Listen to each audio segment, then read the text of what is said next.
Hi, and welcome to the first one of the narrated PowerPoints on 2.1 Economic Developments in the Golden Age.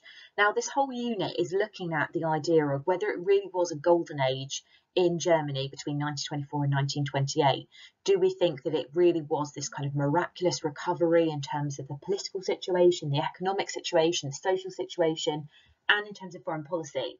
Or was it actually just seen as a positive when you compare it to the crisis years of 1918 to 1923. So this one's just going to focus on the economy. Look at the other PowerPoints if you want to know about those other sections of Unit 2. So this period is often called the economic golden age, and we're going to be thinking about whether that's actually an accurate term for this time period.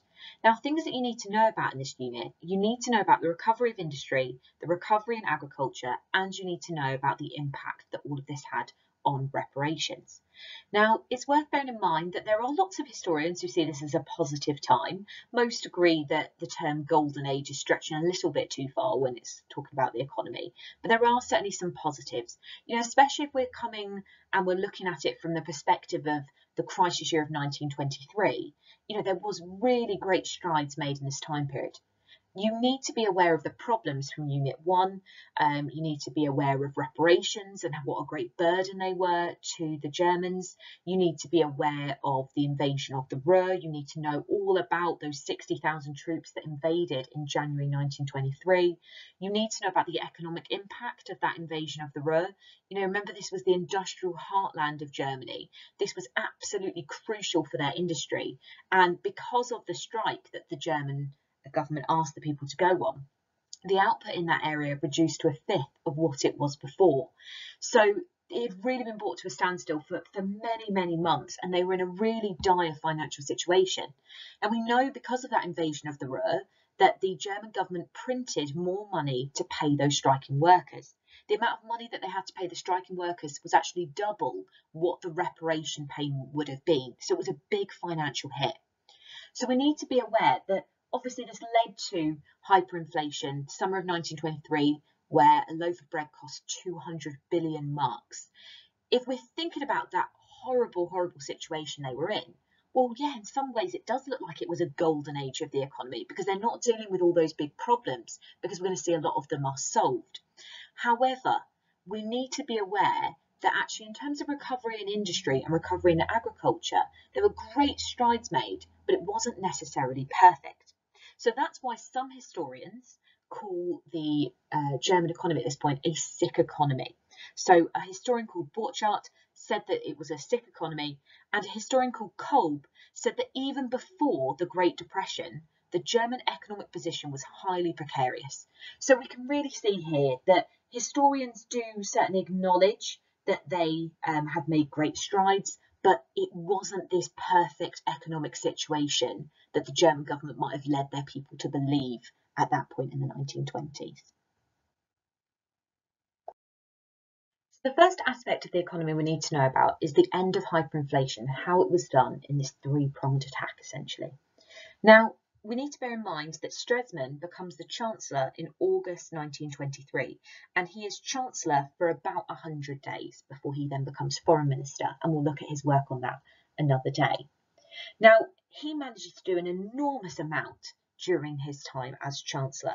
He's a leader of something called the Grand Coalition, where it's got parties like the DVP, the Z Party, the SDP, and the DDP. And he is able to try and stabilise the situation because he was somebody that was prepared to make really difficult decisions. He was prepared to be unpopular in order to get the job done. So let's look at the things that he did that helped end hyperinflation, and just bear in mind that it's not solely Stresemann that's doing this. He's just the leader, and lots of people attribute the successes down to him. So first of all, we need to know about the end of passive resistance in the Ruhr. Now remember that a lot of workers had been going on strike since the beginning in January 1923. By August, this has had such an enormous impact on the German economy. We mentioned just before that industrial output in the Ruhr had reduced to a fifth. We had mentioned that it had cost twice the amount of the reparations bill, but this was a really dire financial situation where it couldn't go on for any longer, really.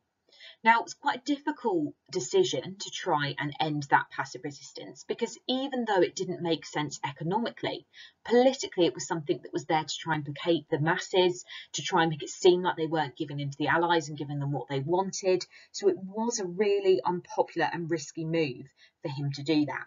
But Stresemann felt he had no alternative, and therefore he said that they would stop paying workers who refused to work. That was an essential first step in trying to end the hyperinflation crisis, because it helps them reduce government expenditure. Now, when Stresemann becomes the Chancellor, Germany is spending 40 times the amount that it is getting in terms of its income. So this was absolutely essential that he did this. Now, not only did he end that passive resistance in the Ruhr, but he did also promise to pay the French, and we're going to see that obviously he focuses a lot on this policy fulfillment and trying to have a better relationship with the Allies. So that's the first thing he did. The second thing he did is he issued a new currency. At first it's called the Rentenmark, and then they go back to the Reichsmark after. Now, we know already that the price of a loaf of bread had gone up to 200 billion marks. Something had to be done in this case. And what Stresemann does, under the advice of Schacht, who was the president of the Reichsbank, and he was the person that came up with this scheme, what they did is they asked for all of the Reichsmarks to be collected in, and for every trillion Reichsmarks, because they were printing trillion mark notes by this point, they would give you 1 Rentenmark. Now, this was a brilliant idea because it's all about confidence in the currency. You know, the currencies are only worth something because we think they are, because it means something to us, it has value to us. So in this case, they are restoring confidence in that currency once more. Now, this was originally supported by a mortgage on all industrial and agricultural land. Currency has to be tied to something. It can't just be printed like it was before, because obviously that led to hyperinflation, where people felt that money wasn't worth as much and therefore prices went up. So at first they support it by a mortgage on all industrial and agricultural land because they don't have enough gold reserves. And later on they changed the Rentenmark back to a Reichsmark, and this time they back it by gold. Now, the government's learned from their lesson here. They've learnt their lesson, from hyperinflation. So they now keep tight control over the amount of money in circulation. Now, obviously, this is fantastic in helping to end hyperinflation, but it is worth noting that all the people that lost their life savings, they don't get those back. They do introduce this lottery system, which helps some people get their life savings back, but it's a very minimal amount of people. Essentially, everybody that lost out, particularly the middle classes, don't ever get that money back again. And you can imagine the political ramifications of that, a lot of anger, a lot of resentment, which really comes out in the Great Depression when they don't trust the government to solve yet another economic issue.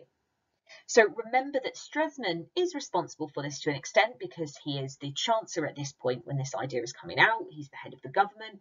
However, I would really attribute this down actually to Schacht. He was the financial genius. We know that he's very important later on as well, but he was somebody that was director of the National Bank. It was his idea, and he is president of the Reichsbank until 1930 when he resigns because he doesn't like the Young Plan. Okay, so that's the second thing that they do to try and end hyperinflation. The third thing that they do is they try and balance the budget. Now, we've already mentioned that Germany was heavily in debt, spending about 40 times its income at this point. So he needs to try and cut government spending. And that's very difficult when you've made all these grand promises to people, especially in terms of the social welfare budget that we know they had prioritised very early on. So what do they do then? Well, the first thing that they do is they try and cut their expenditure and then they raise taxes. What the original governments back in 1919 had been terrified of doing. This involves some really unpopular decisions, including sacking 300,000 civil servants. Now, they do this for civil servants. Other civil servants actually have their wages reduced, but they retain their jobs. It's supposed to be about 700,000 people in total that lose their jobs, but 300,000 of them are civil servants, and that's the one I want you to try and remember. Now, again, as we've mentioned already, this was unpopular but necessary. What I want you to remember about Stresemann is that he made very difficult decisions, but they were the right decisions overall.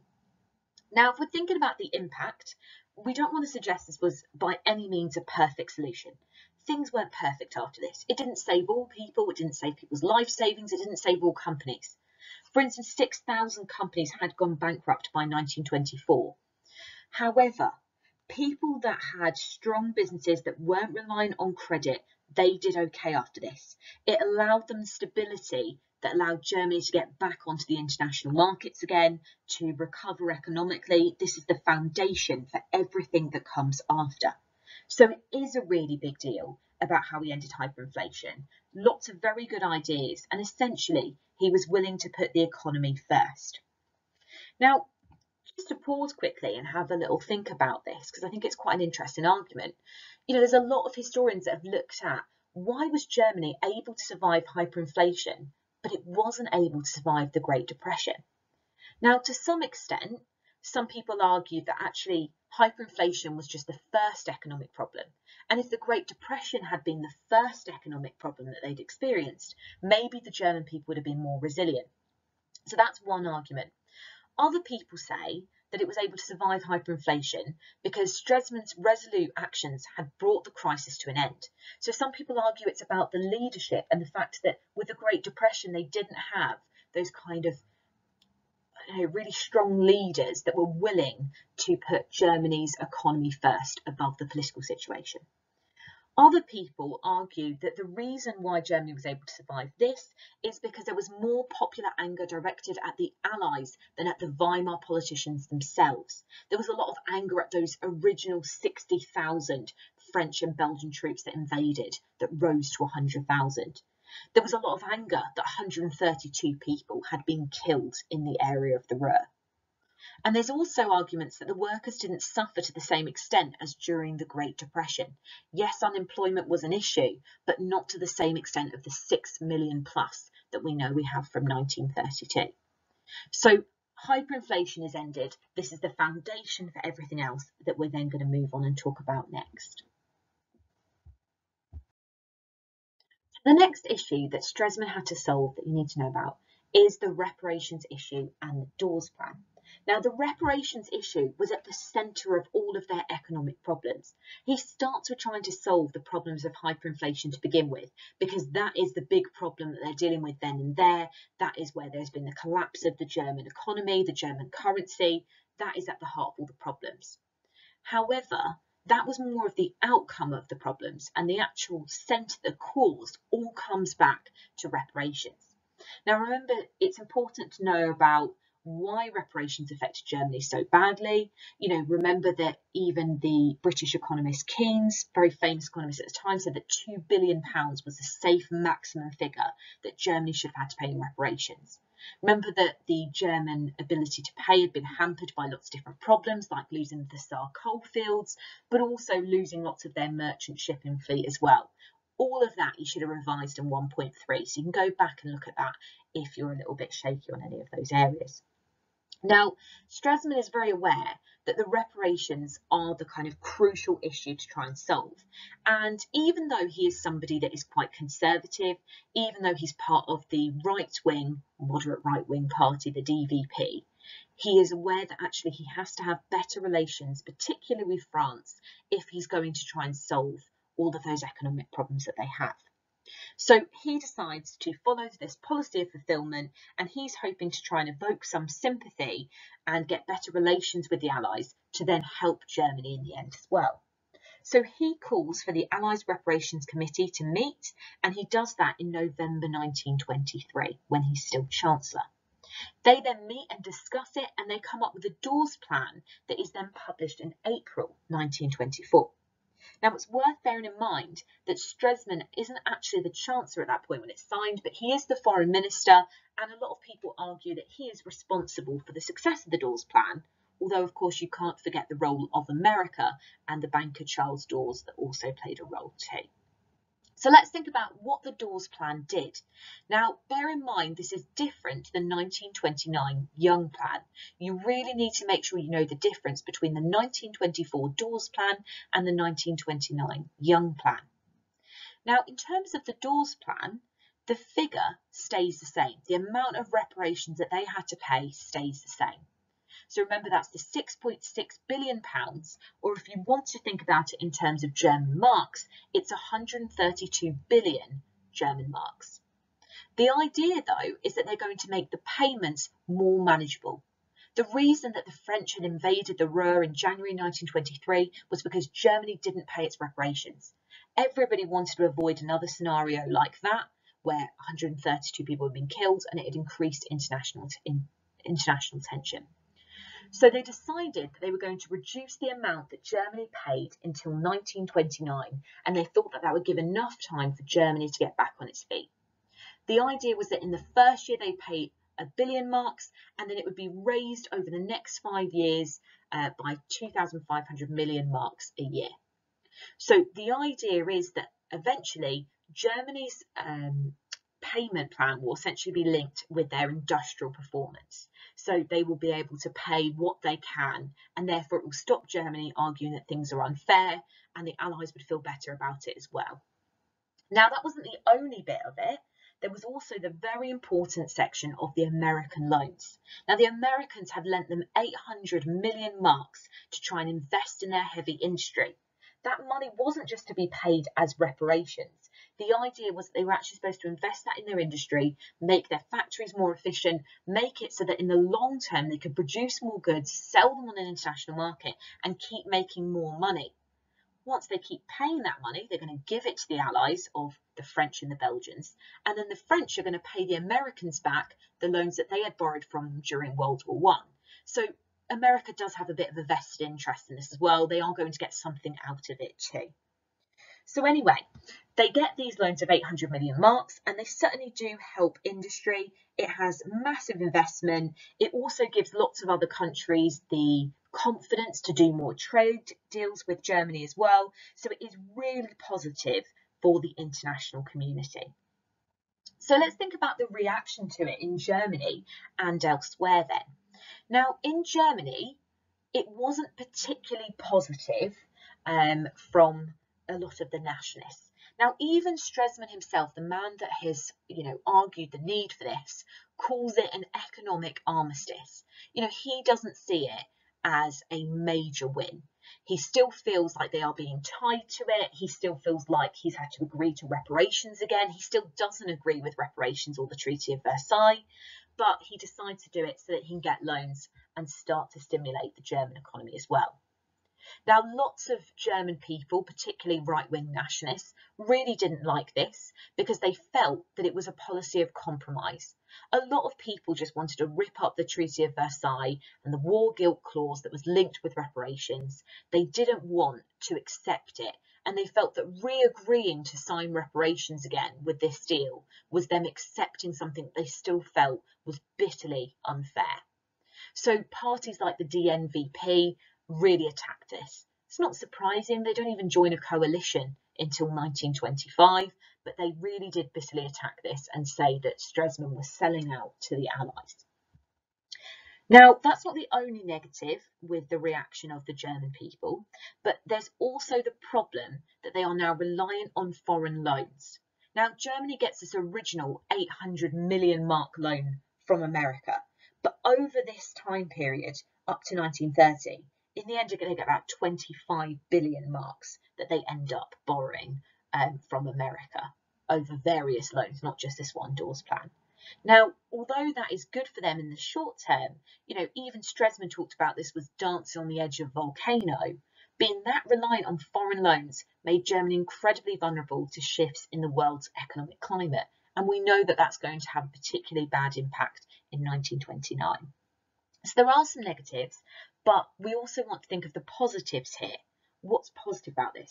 Well, first of all, we start to get this changing climate, this spirit of Locarno from 1925, but also to an extent with the Dawes plan before, where the Allies are actually starting to accept that Germany's problems were real. Before, the whole reason for the invasion of the Ruhr is that the French and the Belgians just didn't believe Germany, that they couldn't pay. So there's now starting to be a bit more of an international understanding, a bit more cooperation. People are starting to accept that actually Germany's problems are real and their economy couldn't cope with these unrealistic reparations, especially when their trade had been hampered so much. Second of all, a major positive is it helps rebuild the German economy. Those loans are massively important, and they give the German government a bit more of a boost because now they're able to sell more goods, they're able to get more tax revenue. It all has a positive impact on the economy. And also, obviously, the French start to gradually leave the Ruhr in 1924 to 1925. So it's the end of that Allied occupation. There were still some troops in the Rhineland until 1930, but that had been agreed in the Treaty of Versailles. But actually, at least they're leaving that Ruhr area where they had been occupying. And there starts to be a bit more optimism about the future as well. You know, Germany is certainly in an improving position. So you do need to know about the Dawes Plan of 1924. Make sure you know those key details. If you need to, stop and go back and listen over those and write those down if you need it. But the 1924 Dawes Plan makes it more manageable. The total amount stays the same. So we'd already discussed the Dawes Plan of 1924, which was the temporary settlement of the reparations issue, just to try and end the invasion of the Ruhr. But now we need to think about the final settlement in 1929 of the Young Plan. Now, the Germans were very anxious to try and get rid of all of the Allied occupational troops that had been there since the Treaty of Versailles and even before that point as well. So we know that the French had left the Ruhr between 1924 and 1925. In 1929, there were still Allied troops that were occupying the Rhineland and making sure that there weren't any more military resources stationed there or any troops or anything. So Stresemann, as foreign minister at this point, really wants to try and get them out. So they decide to try and look at reparations and think about how fair they are and what they can do to try and make sure that Germany is continually able to pay. Now, originally with the Dawes Plan, they had just reduced the annual amount and they had said it would go up each year until 1929 when they would then decide. In 1929, they decided to cut reparations from £6.6 billion down to £1.8 billion instead. And that was a major success for Germany. You know, it's something they'd been arguing for a long time, that reparations were too high. People like the economist Keynes felt that that was a much more manageable figure. And they did suggest that actually this could be a real positive moving forward. Now, it means that the total amount is reduced, but they actually end up increasing the annual payments because the idea is that they're going to pay it off within 59 years.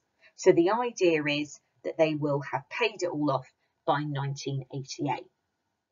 Now, this is a real positive in lots of ways because the French and the British troops end up leaving the Rhineland by June 1930. That's 5 years ahead of the schedule, and it was a major foreign policy success. However, the domestic impact is less successful. Now, even the Dawes Plan, that was arguably in a way an even greater success with things like the loans from America, that was still seen as an economic armistice. This policy of the Young Plan and doing this deal with the Allies was looked on really unfavourably by the nationalists. Now, it inflamed the nationalist opinion, and they decided that they wanted something called the Freedom Law. Now, all of this is led by the DNVP and their right-wing leader, Alfred Hugenberg. He's a man that ends up being part of the Nazi cabinet and being in charge of economics and food for a brief time as well. So you can already get a sense of what this man is like. Now, essentially what they asked for in this freedom law is they wanted a really extreme change of a complete revoking of the war guilt clause. They wanted immediate evacuation of all occupied areas, and they wanted that any minister that had been involved in the war guilt clause or anybody been involved in the Treaty of Versailles to go on trial for treason. So quite dramatic what they were asking for here. And what's important about it is not just what they're asking for, but it's the fact that they get 4 million signatures, so it triggers a referendum, and in that referendum 13.8% of people, that's 5.8 million, vote in favour of this. So the Young Plan in lots of ways is a success. You know, in terms of foreign policy, it's successful in terms of getting the troops to leave the Rhineland, in terms of reducing it and making it more manageable to pay. it is a success, but obviously it is not a success in terms of its domestic impact and the political divide that we get as a result. So that's what we need to know about the Young Plan. We're now going to move on to thinking about industry and agriculture a bit more generally in this period. The next area that we need to know about is their economic performance generally. Now, on this slide here, we've got just general facts about their economic performance in this period. On the next bit, I've got strengths and weaknesses divided up. This is going to be just a general overview of how Germany was doing.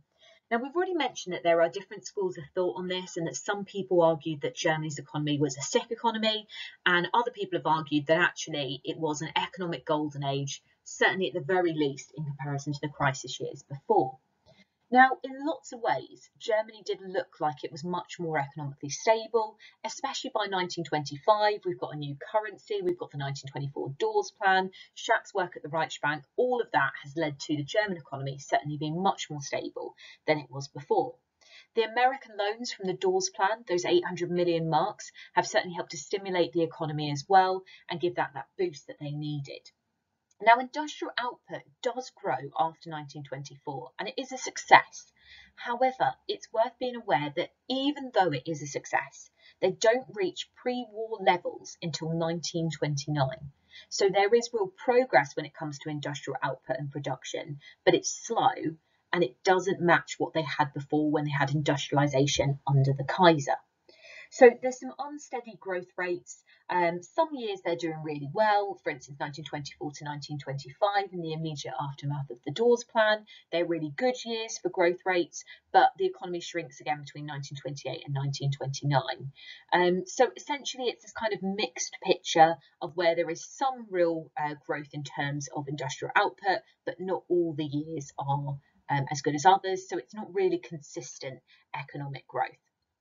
There's also some things that are going on, for instance, with the cartels. So there's lots of big industrialists that have formed these cartels where essentially they control certain industries, and they essentially are making these cooperative agreements with smaller firms to form these cartels where they then kind of control certain industries. So for instance, big industrialists end up forming cartels which cover 90% of Germany's coal and steel production, and this reduces competition, which isn't so good for the consumers, but it is good for the businesses. Now, the Weimar government did try and help out a lot of people that were struggling. We're going to talk about the farmers in a little bit when we look at agriculture and think about the fact that they loaned them a fair amount of money. But they also tried to give firms that were struggling some state subsidies to survive, and this did prop up some inefficient companies. So there are some things that they do that aren't very wise, but generally the German government is doing everything that they can to try and boost the economy at this point. There are also some advances made in some industries. For example, in terms of the chemical industry, Germany was incredibly successful and was a European leader.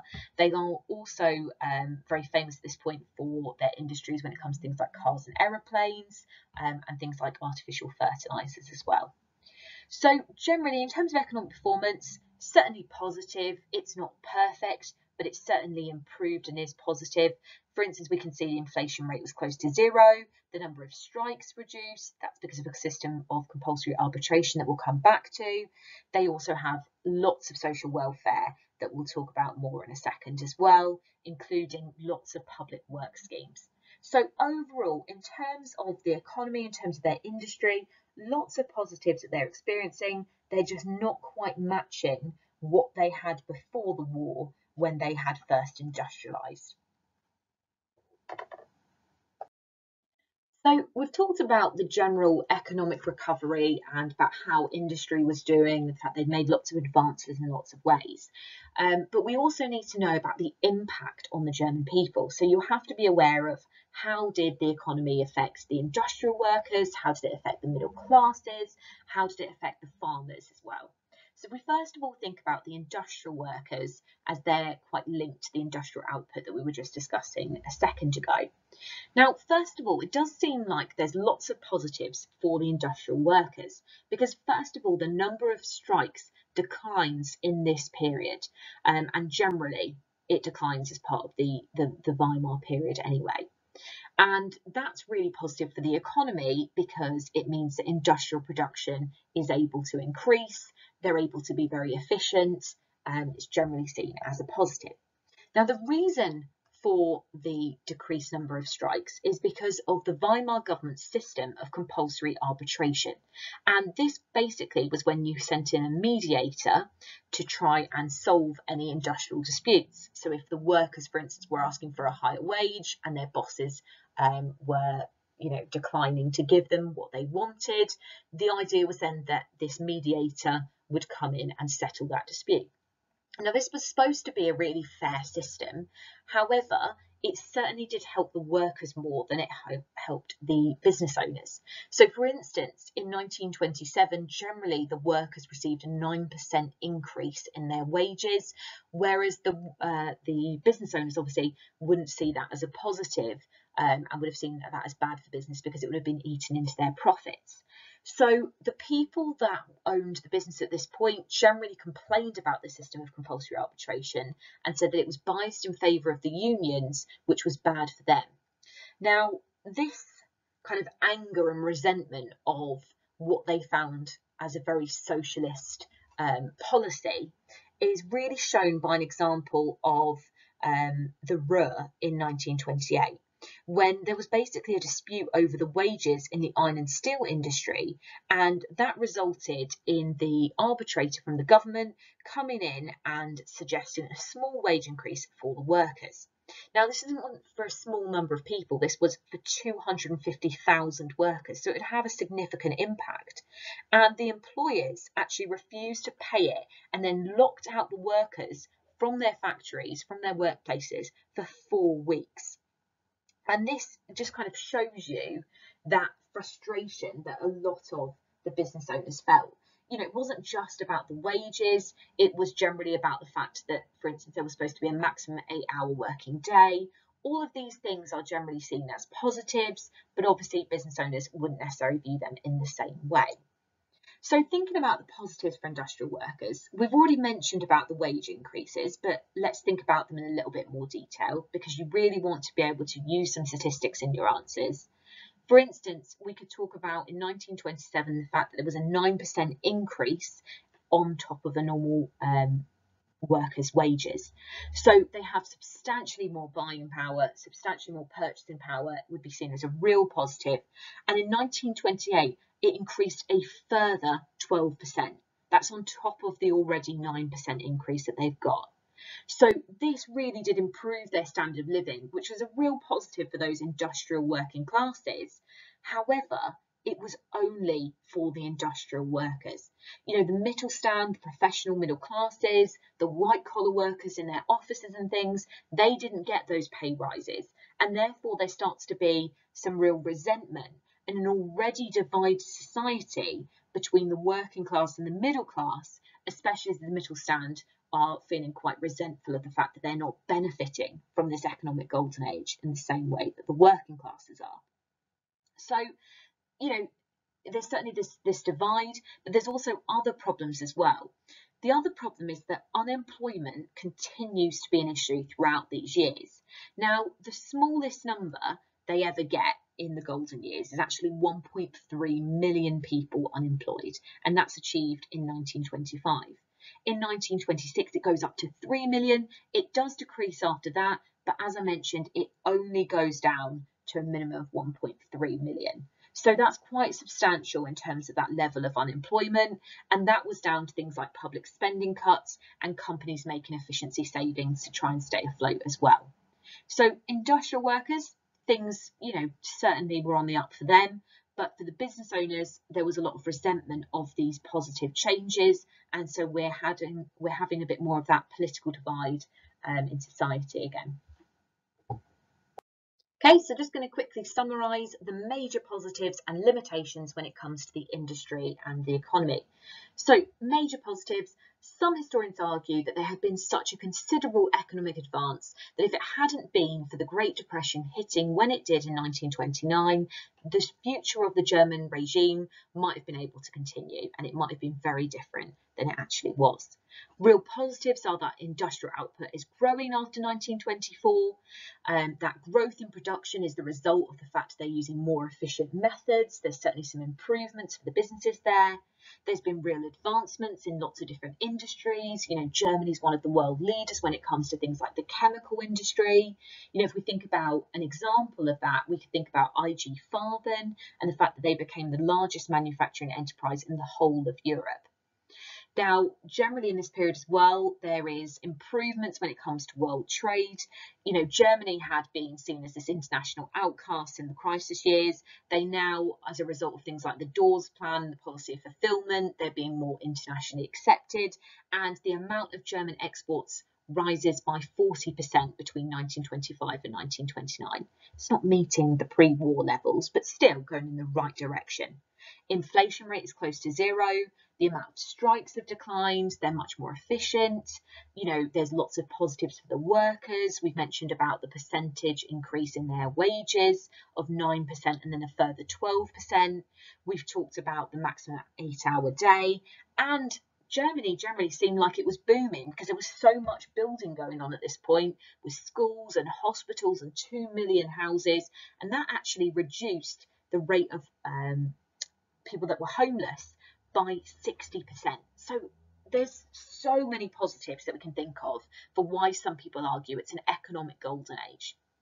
However, we also need to be aware of the major limitations. What are the big problems that historians talk about? We've mentioned already this idea of the stick economy. So there are lots of historians who now, certainly more recently, have started to argue that there were fundamental problems with the Weimar economy that were really significant for the future of the Weimar Republic. For instance, we mentioned that industrial output is growing. However, those rates were unsteady, and there are some years when they're not doing very well.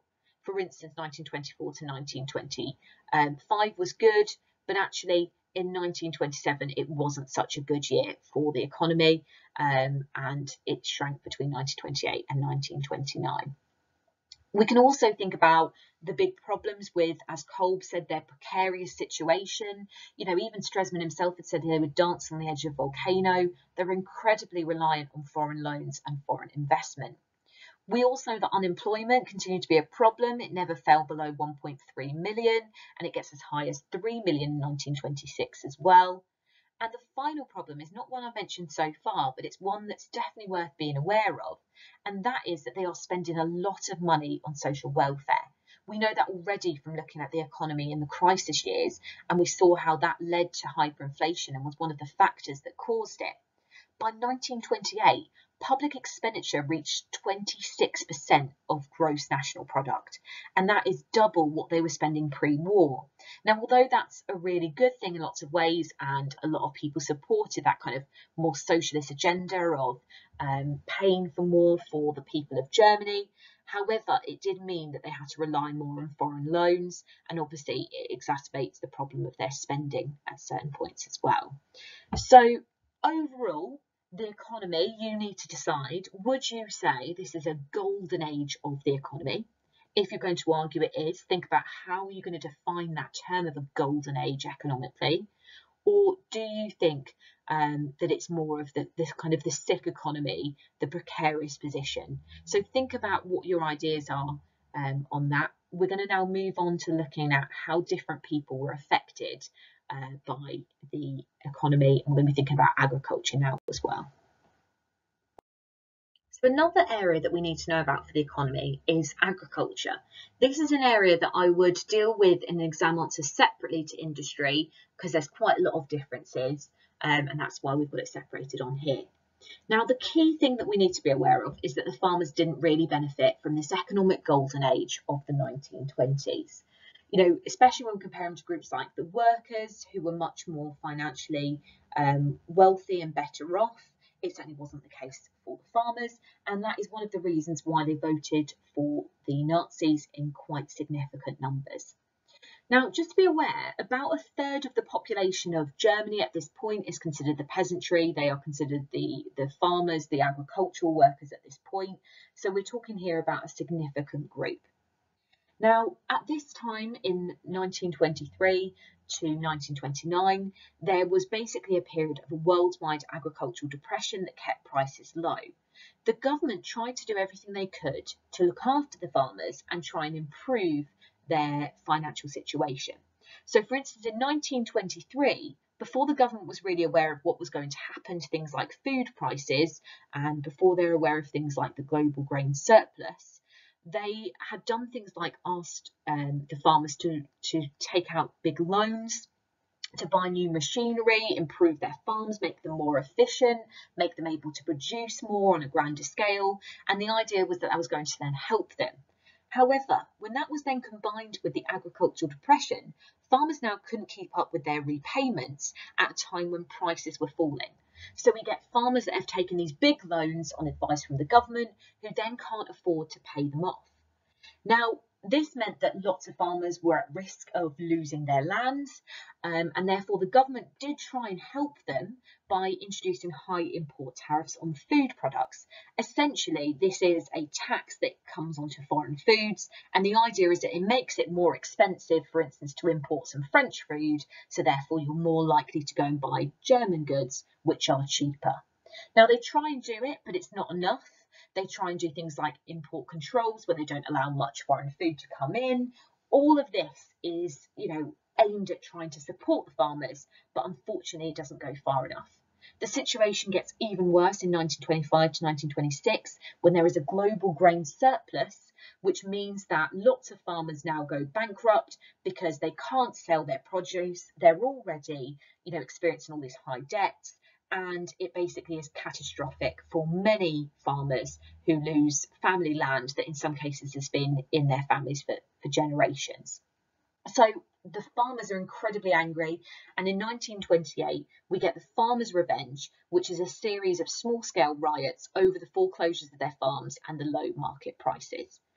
So it's a pretty bleak time at that point to be a farmer. And obviously all of this has a huge impact on German food production. For instance, by 1929, German agricultural production was at less than 3/4 of the pre-war levels. So just like with industry, where it's not really matching pre-war, it's the same with agriculture. They haven't been able to recover from the First World War fully when it comes to agricultural production, and basically the farmers are very frustrated that the government's not doing enough to help them. It's up to you about what your thoughts on it, your opinions are. Do you feel like the government failed the people in this case, or do you feel like they did everything they could? It's totally up to you what you think, but it's important to have these kind of opinions when you're learning about this stuff, because the exam board are looking for opinionated historians, and they want to see that you kind of process the information as well as being able to write it down. So the final area that you need to know about for the economic golden age is, did it really benefit all of the German society? Now, thinking about those groups that benefited, we've already talked a lot about the industrial workers. We've seen about their wage increases.